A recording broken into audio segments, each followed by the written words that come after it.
అపోస్తలుడైన పౌలు తిమోతికి వ్రాసిన మొదటి పత్రిక 2వ అధ్యాయము. మనము సంపూర్ణ భక్తియు మాన్యతయు కలిగి నెమ్మదిగాను సుఖముగాను బ్రతుకు నిమిత్తము అన్నిటికంటే ముఖ్యముగా మనుషులందరి కొరకును రాజుల కొరకును అధికారులందరి కొరకును విజ్ఞాపనములను ప్రార్థనలను యాచనలను కృతజ్ఞతాస్థుతులను చేయవలెనని హెచ్చరించుచున్నాను. ఇది మంచిదియు మన రక్షకుడగు దేవుని దృష్టికి అనుకూలమైనదియునై ఉన్నది. ఆయన మనుష్యులందరూ రక్షణ పొంది సత్యమును గూర్చిన అనుభవ జ్ఞానము గలవారై ఉండవలెనని ఇచ్చయించుచున్నాడు. దేవుడొక్కడే, దేవునికిని నరులకును మధ్యవర్తియు ఒక్కడే, ఆయన క్రీస్తు యేసను నరుడు.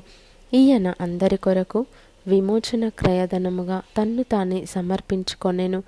దీనిని గూర్చిన సాక్ష్యము యుక్తకాలములయందు ఇయ్యబడును.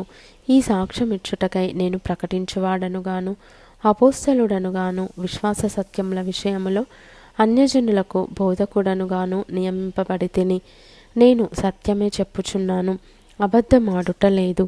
కావున ప్రతి స్థలమందును పురుషులు కోపమును సంశయమును లేనివారై పవిత్రమైన చేతులెత్తి ప్రార్థన చేయవలెనని కోరుచున్నాను.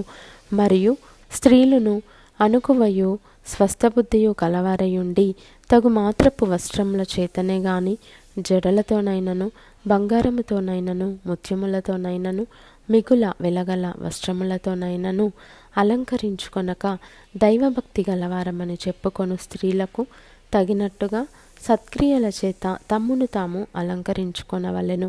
స్త్రీలు మౌనముగా ఉండి సంపూర్ణ విధేయతతో నేర్చుకొనవలెను. స్త్రీ మౌనముగా ఉండవలసినదే గాని ఉపదేశించుటకైనను పురుషుని మీద అధికారము చేయుటకైనను ఆమెకు సెలవియ్యను. మొదట ఆదామును తరువాత హవ్వయును నిర్మింపబడిరి కారా? మరియు ఆదాము మోసపరచబడలేదు గాని స్త్రీ మోసపరచబడి అపరాధములో పడెను. అయినను వారు స్వస్థబుద్ధి కలిగి విశ్వాస ప్రేమ పరిశుద్ధతలయందు నిలుకడగా ఉండిన ఎడల శిశుప్రసూతి ద్వారా ఆమె రక్షింపబడును.